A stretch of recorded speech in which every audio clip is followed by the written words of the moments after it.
আজি আমাৰ বৰপেটা হেণ্ডলুম ইনষ্টিটিউটত ছাৰৰ বাৰ্থডে আছে আৰু আমি ছাৰৰ বাবে ছাৰপ্ৰাইজ প্লেন কৰিছোঁ। চাওকচোন ছাৰৰ ৰিয়েকশ্যন।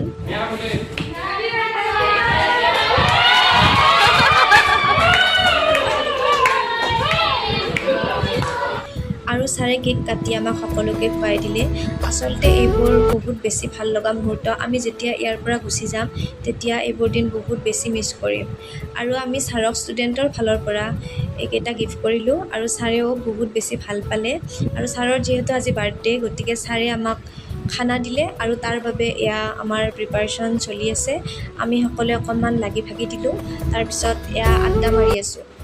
যিহেতু ছোৱালী মানুহৰ কথা ন, কথা শেষে নহয়। আৰু কেইজনী মানে ভাত বনোৱাত ব্যস্ত হৈ আছে।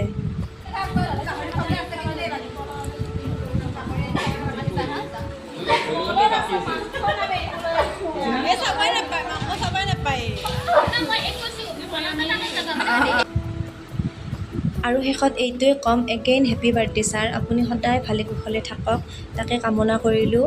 বহুত বেছি ভাল লাগিল, সদায় মনত থাকিব আজিৰ এই দিনটো। আৰু আমি যিহেতু সদায় বাছতে অহা যোৱা কৰোঁ, গতিকে আজি অকণমান দেৰি হোৱাৰ বাবে বাছখন গুচি আহিল আৰু আমি লগৰ কেইজনীয়ে বৰপেটাৰ পৰা নলবাৰীলৈ টমটম এখন ভাড়া কৰি গুচি আহিলোঁ। গতিকে আজিলৈ আহিছোঁ, বাই।